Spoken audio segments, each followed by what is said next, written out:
Now, the Capital Markets Authority is said to be working on a number of issues to make Kenya's stock market vibrant. Kindly share with us some of the proposals that you're working on to deepen the financial markets in the country. Currently, the Capital Markets Authority, as part of the capital markets development, has really been in the final stages of drafting regulations to cater for the real estate investment trusts. So we are looking at development real estate investment trust, and we are also looking at the traditional real estate investment trusts, which are really unit trusts, which have a real estate segment that allows investors to really receive returns on investment.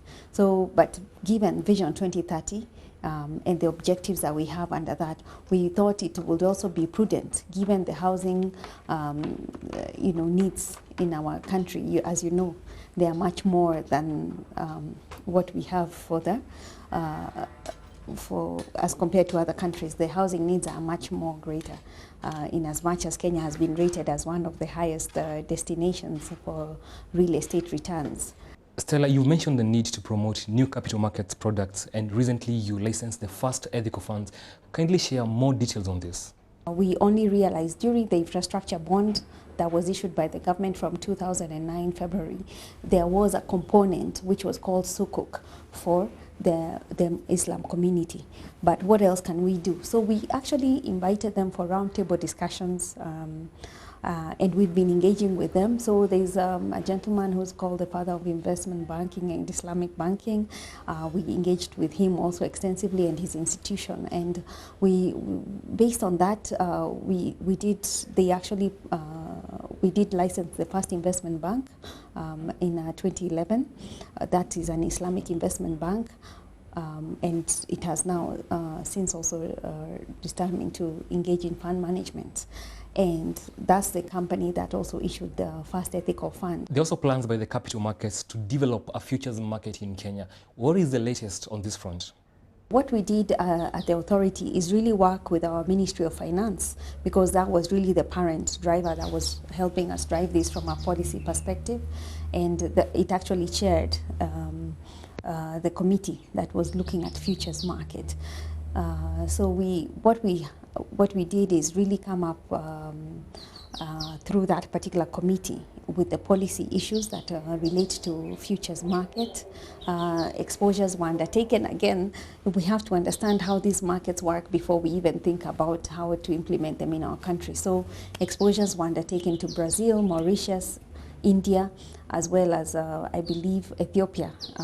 Again, obviously, knowing there's no futures market, but really from their perspective of looking at the commodities exchange, because it is part of futures. With the coming on board of the East African community, are we likely to see regional capital markets coming together and even perhaps harmonizing some of the regulations to attract more capital in the region? Yes, as you know, East African community just attained 10 years this year. In about February, we attained 10 years of the East African community.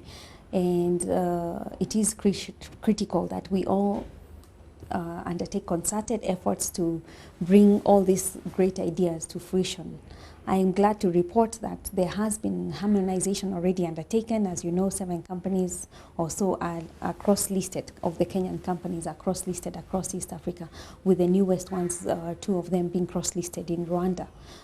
We have been working with Burundi. At the last meeting of capital markets regulators, we actually met in Burundi. And as you know, I was a chairperson of the East African, what you call IASRA, the East African Security Regulators Association, from 2008 to 2010.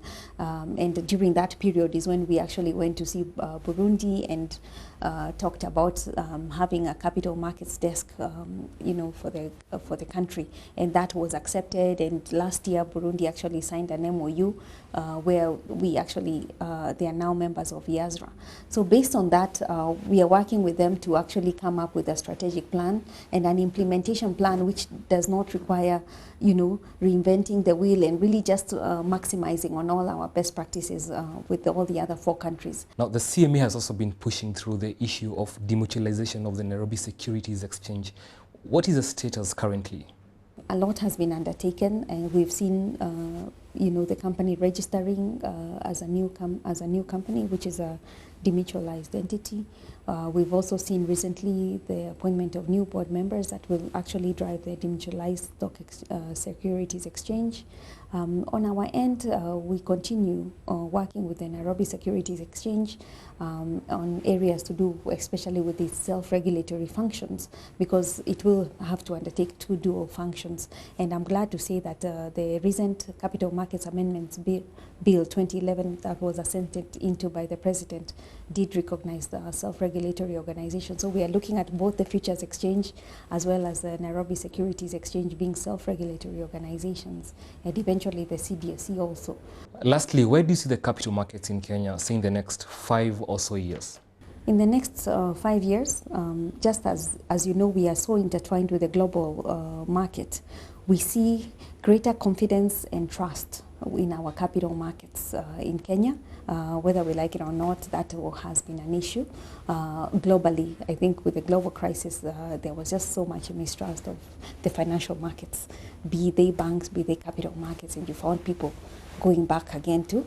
Yesterday I was reading an article saying someone was hoarding money in their freezer, and I was saying, why is this, what is happening to our market? Why would people go to that extent? So I'd want to see, and I expect there will be greater confidence and trust. I think you've seen globally some of the initiatives that have been undertaking, in which the Capital Markets Authority again has also been part of those conversations. We're not just sitting here and waiting for things to happen. We are making sure we have a voice globally. So part of the Financial Stability Board, Sub-Saharan Voice, as well as part of the World Economic Forum's voice on capital markets, so that we ensure that that voice of the emerging market, and especially Kenya, is actually heard. But we also foresee very knowledgeable investors, given the work that we have undertaken as an industry. The Capital Markets Authority has been spearheading investor education, and also not just investors, even looking at potential issuers and engaging them in discussions and seeing how we can make things work, dealing with foreign investors again, because whether we like it or not, our country and our world is very competitive.